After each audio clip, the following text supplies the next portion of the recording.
Hey, everybody. Thank you for tuning back into the Automation Podcast. Sean Tierney here with Insights. And in today's episode, I'm going to recap my trip to Schneider Electric's Innovation Summit in Las Vegas, and it was November 18th and 19th. So I am recording this during the week of Thanksgiving, and it will come out the following week. And so you guys are seeing this early December, late November. And I wanted to film this, though, this week of Thanksgiving because I wanted to kind of share all my thoughts and what I've seen and everything while it was still fresh on my mind. And if you're watching this, you can see that I'm in my office this time, recording here. And I got a little presentation I'm going to walk through that's going to help me as I discuss this. You're not going to miss anything if you're listening, but it'll help me kind of with different topics I want to talk about and cover. So in any case, before we get to any of that, as you probably know, we've covered Schneider Electric quite a bit since 2022 when Louis Arone came on to talk about Automation Expert and Universal I/O. And I thought that was interesting, but that wasn't really, I think, a good introduction to the whole of Schneider Electric, and it wasn't meant to be. Then later we had Jay Cortella arranged several interviews. I think the first was with Joel and Mahua on their machine level PLCs. That's the Modicon PLCs and the Machine Expert development software. Of course, everything's named EcoStruxure from Schneider Electric. And then, we had drives on. We had, we talked about drives a couple different times. We talked about HMIs. We talked about IPCs.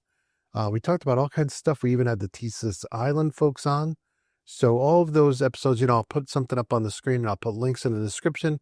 So if you want to go check the previous episodes out, you can. And just a lot of great information that I've learned since 2022 about Schneider, because previous to then, I really only had spent a lot of time with Rockwell and Siemens.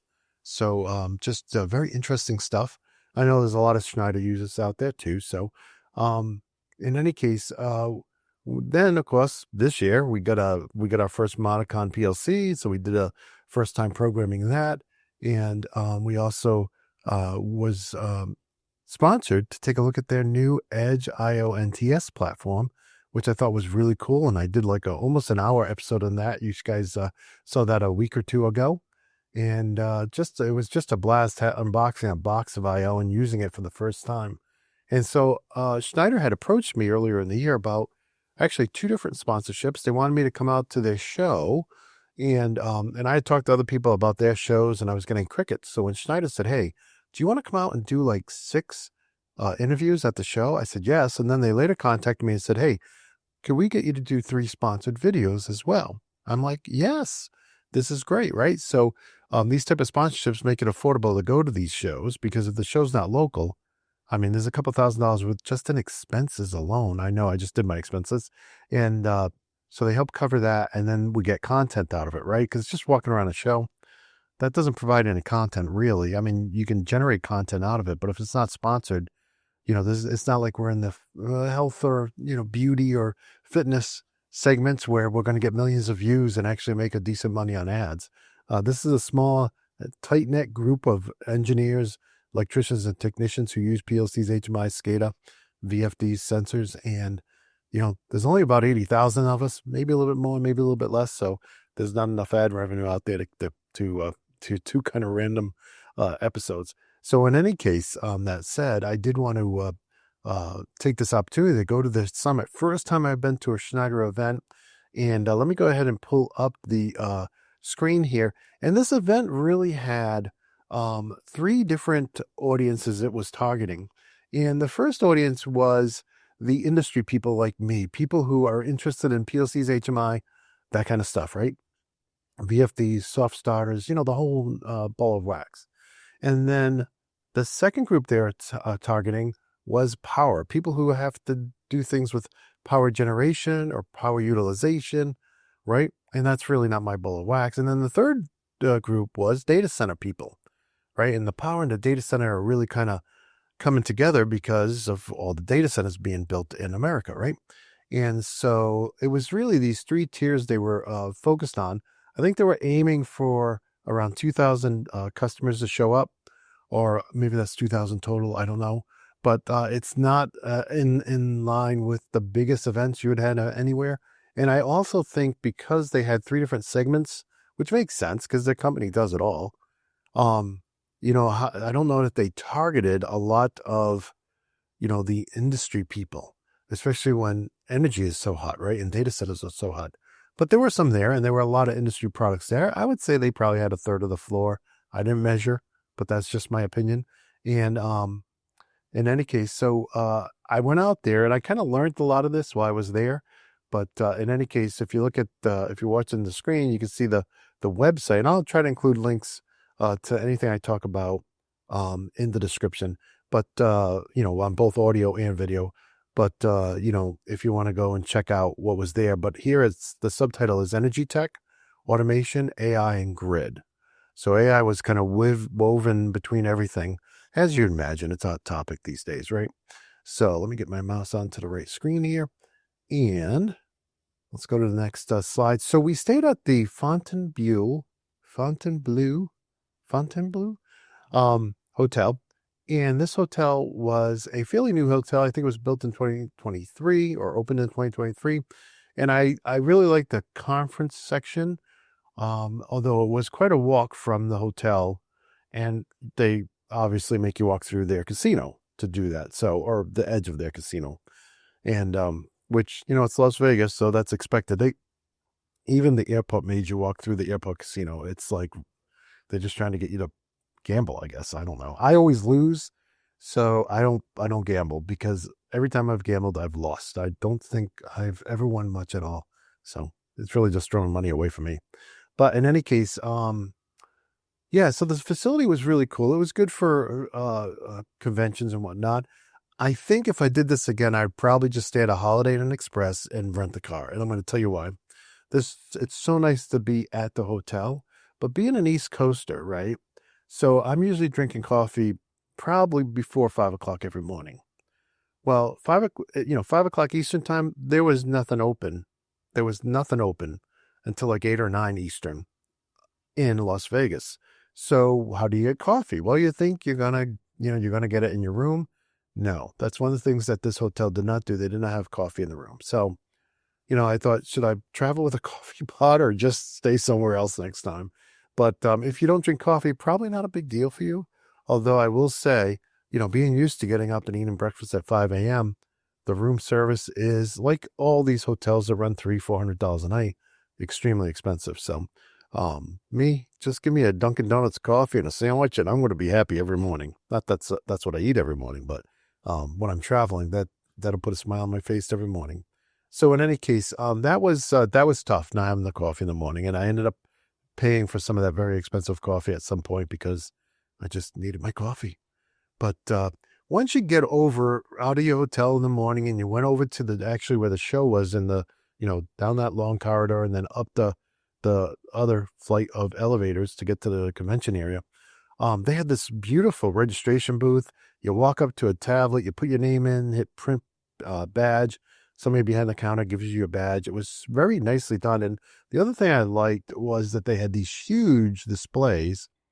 I wouldn't call them TVs. They just huge displays behind them that had the whole agenda for the day. So I thought that was great because if you're like, you didn't have to pull out, if you're talking to somebody, hey, you want to go see this? You want to go see that? You didn't have to pull out your phone. But I will say their app was excellent. And I've used a lot of these apps. They're usually excellent. Their app was excellent. I give their app 5 out of 5 stars because it was just really easy to use. And my emailed agenda that was through the marketing firm didn't have all the correct room numbers, but the app had everything correct. So in any case, great app, great registration desk, very friendly Schneider people. And so the first thing I did was, beginning of the show, a lot of times you'll have this media breakfast you go to, right? And so a media breakfast is where you hear what the company wants the media to publish, okay? And so you can go to a standard breakfast and just chat with other attendees, but, I'm there as media, right? I'm here to do interviews. I'm here to create videos, sponsored videos. So I'm like, I'm going to go to the media breakfast. And I was a little disappointed because usually when I hear media breakfast, I'm thinking breakfast. This was like a light continental, right? And again, as somebody who eats at 5 o'clock in the morning, when your media breakfast at 7:30 and there's really no edible food unless you like continental kind of stuff. And it wasn't like the bagels and donuts either. So, but in any case, that's on the hotel. That's what they do. And, no ding against Schneider. But in any case, I thought this was very interesting. Not having known much about what they do with the energy companies, they were sharing a whole portfolio of grid management software. So they got a bunch of 5 different packages of EcoStruxure just for grid, like managing assets and transmission operations. They call it their digital grid platform, and just very interesting stuff. I actually took some pictures of the slides because I was like, this is really cool. They say they can boost up to 60% reduction in deployment time and all these other things. So very interesting. Lots of details in this presentation, and I thought it was very good, even though it's not my ball of wax. And they were talking about this thing called the EcoStruxure Foresight, which is a new product that has AI built in. And I'll talk about that a little bit more in a moment here. So then we had the keynote. So this was actually quite a bit of ways from where we were. It's in the theater. So it was a good, 5-minute walk to get from I think we were on floor 4 or floor 6, down the elevator and then across to the theater. And still in the same building, but in a different part of the complex. And the theater, though, was really nice. I took a lot of pictures of it. And, I had 2 options let me just go ahead to the theater. I had 2 options where to sit. So one media group hired me to do the videos. They had front row seats. The other group that hired me to do podcasts or sponsored podcasts, they had a back row. And I decided to do the back row just because the people sitting in the front, they looked like they were shoulder to shoulder, like they were in those regular just folding chairs. And they were packed pretty tight, I thought. And then in the back, I just had this beautiful view because I sat right along the aisle, and it was a comfy chair, not a dining chair. And I just got this beautiful view of everything, right? And I was just using my phone. I didn't bring any fancy camera equipment with me. I was actually told that it would be better to get for the videos to do it on my phone because it's more authentic. But in any case, that's what they said. And but it was a beautiful theater. Now they say online it holds up to 3,800 people. I don't think, if you look at the seating area in the front before you get to these rows, I think I counted the chairs, tried to count the chairs. There's about 1,000 people down there. So I would say they probably had between their 1,400 and 2,000 people they were expecting come to the show. And, but the way they integrated these screens, 1 big screen, 2 vertical screens, and then outside of the stage area, 2 more vertical screens, really for the sights and sounds did great. And here's another picture of it with everybody sitting down. We're getting ready to start here. And I did put up a video with some of this footage. So if you guys want to check that out, that'll be in the description as well. And actually, I'll link to the article at the blog because I have all the videos in one post. In any case, this started out with a drum, like kind of a dramatic drum, almost like a Blue Man Group type of, without all the messy stuff. But so there's 3 drummers, and they did this 2.5-minute drumming. I don't know what you call it. They played the song. And the graphics behind them were just going great. I mean, it was just amazing. It was going through all the high points for Schneider as they were doing this really awesome drumming solo. And I actually put a copy of this. Right now, it's for members only on YouTube. I don't know if I can switch it to everybody because I think it's copyrighted. But maybe I'll do that and just see. I'm not monetizing it. It's their song, not mine. But it was just so impressive. What a great opening act. Only 2.5 minutes, but the drums and the beats. Yeah, really good. And the choreographed video that was playing behind them was just awesome. Just really awesome. I mean, these drummers made sure they hit the right high points when the screen changed. And I just thought they did a great job with that. And then from there, we had just a lot of data. So I'll just go over this one slide. They say by 2026, they expect industrial electrical demand to surge by 15% in the USA. And then by 2028, peak demand will be greater than peak supply. That's what they're saying. These are estimates. And then by 2050, the electricity demand to be more than double what it is today. Now, I don't think this trend will go exactly like that, right? I mean, necessity is the mother of invention, right? So if we're running out of electricity production, people will make more power plants, or people will become more efficient, or there'll be new sources of energy or new ways to store energy, et cetera, et cetera, et cetera. But this is the trend they're seeing today, right? And so they had just a ton of slides like this full of this information. They had so many that I actually released a video which I put some music to. I bought a little music track to put with it, and I released it on all the platforms. So you could just see all the slides I took pictures of. I think there's like 20 or so slides, and just a lot of information. And even though I'm not in the power industry, I found that so interesting. Um, then they had this video, which is in the LinkedIn video that they live streamed this keynote. So I'll link to the live stream in the description. Also, this video I'm going to talk about right now is at about 28 minutes and 30 seconds. They had this history of Schneider Electric. You know, Schneider's bought so many companies, but this was, as somebody who hosts the History of Automation podcast, I was like, this is so cool.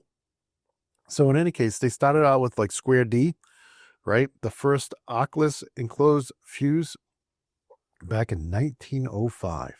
And then they had some other favorites. They had, and I just interviewed the engineer who did the firmware for the Modicon 084. So they had the first PLC. Now they said 1968. I would probably say more 1969 because, you know, inception and deployment, you know, there's a difference there. Yes, Morley came up with the idea in 68, but they didn't install it into GM until 69. So, what are you going to say?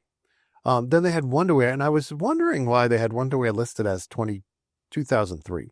Because as we've seen on the History Automation podcast, Gary wrote a book about the history of Wonderware, and my co-host.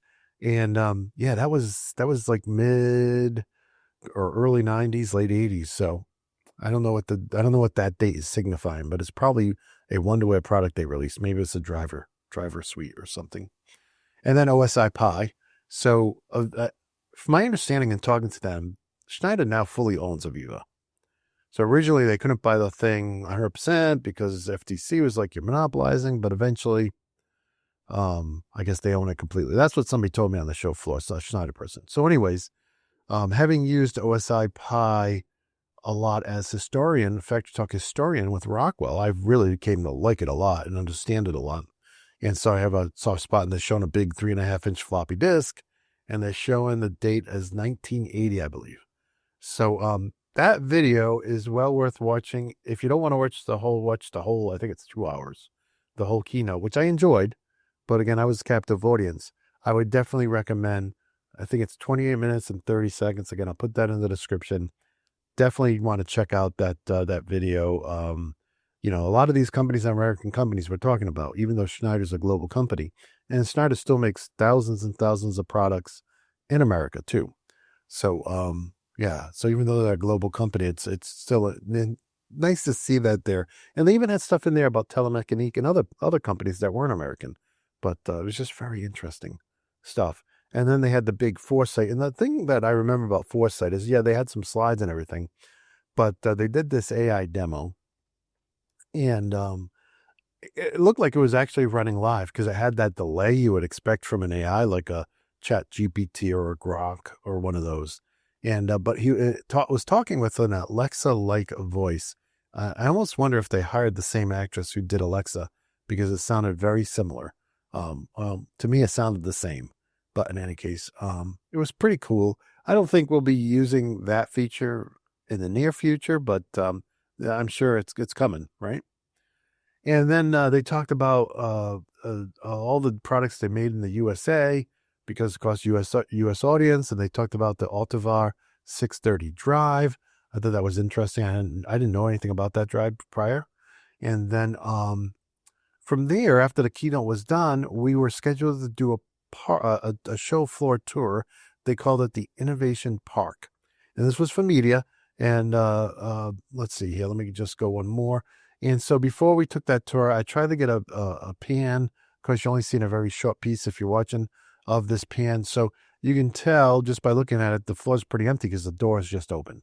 And people are just coming in, and you can see the size of it. It's not the size of an Automate, okay, or other big shows like that, but it still was big. There was lots of stuff there. I would say if you've been to an RAOTM, bigger than that. But in any case, it was good size. But again, it's not the size of an Automate show or a massive show like that. You know, again, target audience 2,000 people, right?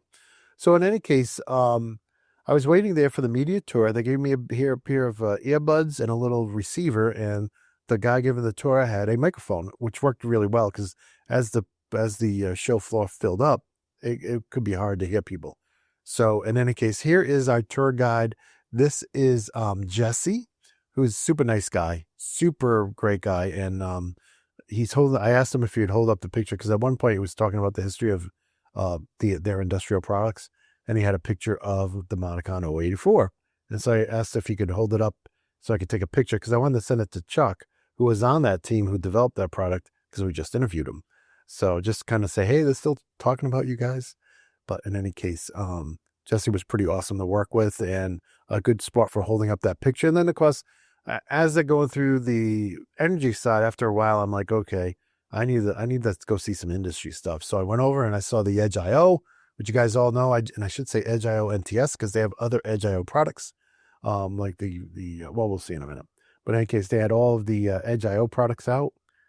And they had a nice display for the Monicon M580. I think it's an E-Pack. I'll have to put my glasses on for this one. And it was interesting because they had redundant power supplies, redundant controllers. They had some Hirschman redundant switches. It was just very interesting layout and just showing off this line. I haven't had anybody come on to talk about this in depth, so I don't know much about it, but it looked impressive. And then they also had, they own Foxborough, the Foxborough DCS system. So you could see some Foxborough there. They had Tricon. I believe that's part of Triconics. So they had some Triconics stuff there. I wanted to say hi to the Triconics guys for Gary, but I got distracted. I had so much going on.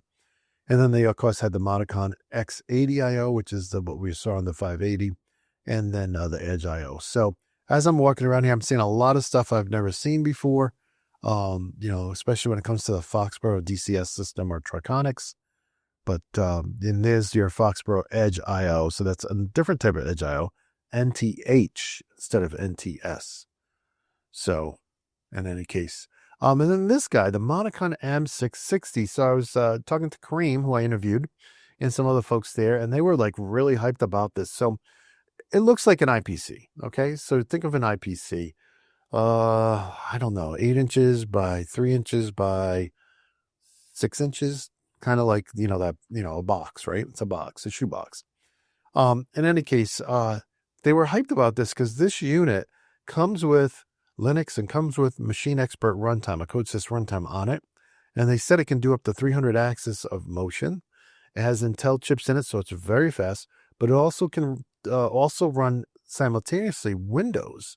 So you could run your SCADA or HMI on there as well. And they tell me that you could also put in Automation Expert runtime. So you can make it a DPAC or or just a regular Machine Expert PLC, all simultaneously. And so they're very excited about that, especially they kept saying 300 axes of motion. I'm like, wow, that's a lot of axes. So that's the Monicon M660. And then, of course, I was interviewing different people, and when we were talking about drives, we started talking about soft starters. So I went over to see a look at their current gen soft starter, which has too many features for me to even mention, but it has a lot of features you would think of in a drive and not in a soft starter. So very interesting there. And then, of course, we took a look at the brand new HVAC drive from Schneider. Now, they have an existing one. This is the one that's in beta right now. So coming out in 2025. So they have this brand new HVAC drive. They're going to have multiple versions. This is just one of the different versions, but the stuff it does, and it's designed for the HVAC industry. So it has all those protocols, right? And then they had this simple on-machine drive, or machine mount drive, which had IO Link in it. So I grabbed a picture of that. And then, of course, their process VFDs as well, or VSDs. Okay. And then this one, and that's Kareem in the picture. I did get a chance to interview him. He was great. We talked so much. Mahua came over. We talked to her, and I hope to do an interview. I actually owe her an email. Hope to get her on the podcast to talk all about this assistant AI. So, we see all the big companies working with Microsoft, working with Copilot to produce products. And one of the things I thought was interesting about this, and now this comes with Automation Expert Platform, And I believe you actually can license this like as a subscription for an on-premise solution, but that's not out today. But in any case, they're trading it on what they have. So it'll actually bring up samples out of their own sample code libraries. But you, when it's released, you will be able to train it on your processes. It'll be your own on-premise AI that you can train, that the information will never be sent to Schneider or anybody else. And I think that's cool because a lot of companies have, you have people getting ready to retire and they want to start training the AI with, here's the questions and here's the answers. And, so the next generation will be able to come in and say, hey, what did Joe used to do when this happened? Right. So I thought that was very cool. And I like the way people are deploying these. When I'm finding myself more and more going to a Grok or a ChatGPT when internet searches fail me, because internet searches, they seem to have gotten dumber over the years. And the AI, though, is trying to put it into context, put the information into context. So it's just a much better way to search, right? So in any case, and of course, they always had the machines in motion, just like every show. They had, robots, and they had the track systems and whatnot. So that's kind of a view of the industry side. I did want to show off this. This was a full size, I don't know how many inches, over 100 inches, probably. Well, I don't want to guess, but this is a curved screen that was running a video talking about liquid cooling data centers, which I thought was so interesting. But just this beautiful, gorgeous large screen, and I got to meet the guy who did all the 3D work for it. Very cool company, and very cool job they did on that 3D. All right. So that was a lot of the day. And then I had a session to go to. It's how real companies are using today's technology to scale innovation and set records doing that. And I was supposed to do a sponsored video on this, except when we got in there, these four very nice, very smart, what's the word I'm looking for? Earnest people. We're not talking about how real companies are using today's technology to scale innovation and set records doing it. They were talking about, I would have called this 4 different companies journey through 4 different companies take a journey into carbon sequestration. Or carbon neutral power, because that's what they all did. They were all about taking carbon out of the atmosphere. That's what I got out of it. At some point, I kind of even threw my hands up. I'm like, are we going to talk about using today's technology to scale innovation and set records? Or are we going to talk about how can we take carbon out of the atmosphere? And I get it. One guy's like, yeah, we have the biggest carbon with, open air carbon withdrawal system, CO2 sucker out of the air system in the world. They were doing it because they wanted to sell the CO2. And they were doing it. They were owned by like a oil company or petrochemical company. So I'm like, all right, whatever. In any case, they were all very earnest. They all had their heart in their missions that this was what they wanted to do with their lives. But I was waiting for how they were using Schneider technology to scale innovation and set records doing it. And that title was probably some marketing person. And that happens at every show. Every show I've been to, there's been one like this where the title doesn't really meet my expectations anyways. But then we had a session, how connected networks are fueling industrial growth. And so this was really how connected networks in our systems, whether they be automation, industrial automation, power, energy, buildings, are fueling, I would say, how AI is using that information to help people be more effective and more efficient.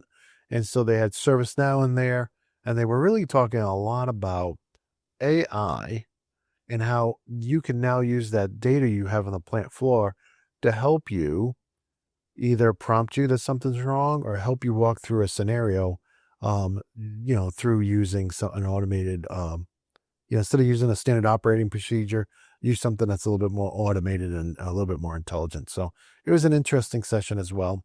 And they're really talking about the collaboration of Viva and ServiceNow. They're going at it different ways. ServiceNow is more about the standard operating procedures, automating that, where Aviva is more about automating alarms and events and data collection and, analytics and all that. But I thought it was a very interesting session as well. And really didn't come away with anything I could actually use, but still was interesting to talk about and think about. And then after that, I had to do an interview, and then I had to sit down. I should say I had the pleasure of doing an interview in a Schneider product manager.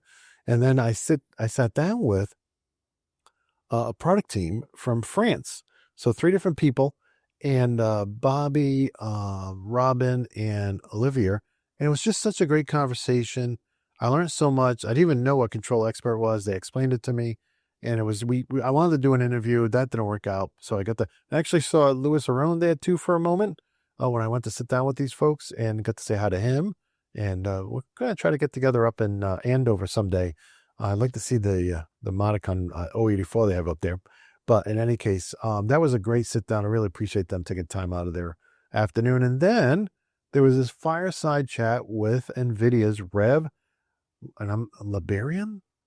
Probably didn't pronounce that right. But in any case, I thought this was very interesting. And, NVIDIA was talking about, so this is a VP who handles Omniverse, and you think digital twin. And he went through the conversation of, number one, I never thought of this, but NVIDIA has always kind of done digital twins because they had to simulate how the chips they design worked because they're very expensive to make. So you don't want to make a whole bunch of platters of chips that don't work, right? And so early on, they learned to create simulations or digital twins of their microprocessors, their GPUs, and other chips so that they could ensure that they worked as desired, as designed, as they wanted them to work.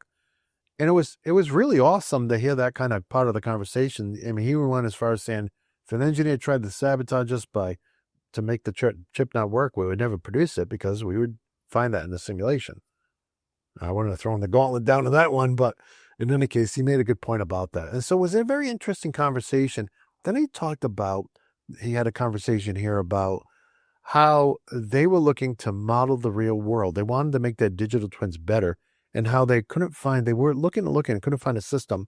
They stumbled upon what the folks, Pixar, who makes Toy Story, they stumbled upon what they used, right? And they built on it over time, and they ended up, it's this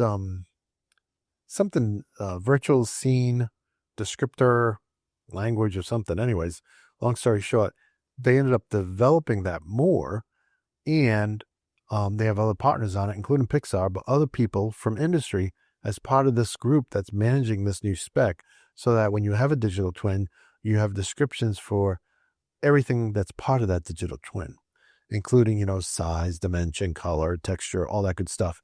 And Schneider announced at the event in the session that they had joined that consortium around that standard. And I cannot remember right now, but I just thought that was very interesting as well. And so that was it for day one.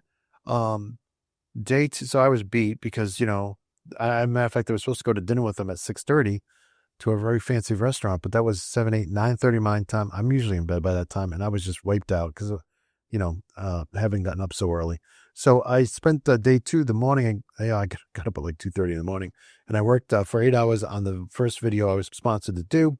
And then I did some sessions, hit the show floor, and then I had 4 more interviews to do, and then I had another video to do. So that was my day, the second day. And so spent that 8 hours in the morning creating that sponsored video because it was due that day. And then I jumped into a session called Igniting Industrial Competitiveness with Open Software Defined Automation. I'm like, that is a mouthful, but I think this has more to do with Automation Expert. And what they talked about really was, again, very interesting. Why did Schneider Electric even move forward with Automation Expert, right? So they started just shortly before, if I understand the timeline, I sat down with Louis Aron in 2022. I think they probably started around 2020. And the whole idea was, and I even asked them at some point, and they didn't say anything, not in this session, but other people. It almost seems like they're competing with CodeSys a little bit. So their open software defined platform or automation platform, basically you program it with Automation Expert, and you can download it to any device you want, and that supports Automation Expert. So it seems to me like they're almost taking the place in this area of CodeSys. But the reason for this is, and this gentleman Witt from ExxonMobil explained how expensive it is for them to upgrade from legacy systems to new systems, right? And so we don't see this a lot if your system's only 20 years old, because most of the 20-year-old systems can be easily migrated into today's system, right? But if you go farther back, right? If we go 30, 40 years ago, we all know, like on the umbrella side, migrating a PLC-5 to control logics, there's some work there to do. The import utility will import a lot, but there's still a lot of work to do, a lot of engineering work. I mean, days, right? And so, for them, they don't have no downtime. So they have to do this like systems in parallel, and it's crazy. So it can cost them hundreds of millions of dollars to do these migrations, especially large DCS systems. And so they were really looking for, open software automation or, OPath, or they were looking for something that would reduce this. They want a common software layer like C++, right? And not that they said that, but think about like every computer can run programs made with C++, right? So that's what they wanted. They wanted the hardware to be separate from the software. And so Schneider jumped in on this and, with Automation Expert. And to me, again, very similar to CodeSys from my viewpoint in many ways, because, if you have a CodeSys prep program, should be able to use it in any CodeSys PLC, right? Especially if you're making it into a library. I'm assuming that. I'm not a CodeSys expert. But in any case, that's what their thought was with open automation. But also, the thing here is that your programs can actually, when you have a program, it can actually be for multiple devices. So you may have one control scheme that actually downloads to a controller and to a VFD, right? And some of their VFDs do have DPACs on them, right? Or the capabilities to have DPACs. So very interesting. I don't think I did it justice. I did create a sponsored video on this, kind of going through what Witt said, because he went into detail about how, migrating is so expensive. And that's why they love having industrial hardware. But just like computers in their data center, they want to be able to upgrade them to the best in breed when they want and still take forward that software. So is this the future? I don't know. Apple is still doing great out there with its iPhone. It's not part of the Android ecosystem, right? So we see people trying to come in and challenge that. Windows Phone didn't challenge it well, but we're seeing people continue to try to challenge that too dominant, and I'm actually seeing more and more Linux on the personal PC side, because even in gaming, they're getting so good at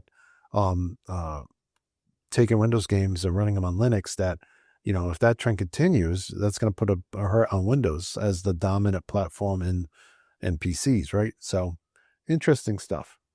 And with that was kind of it for the show. What do I have for content? So already I have the slideshow from the keynote. I have 2 sponsored videos that I've already done.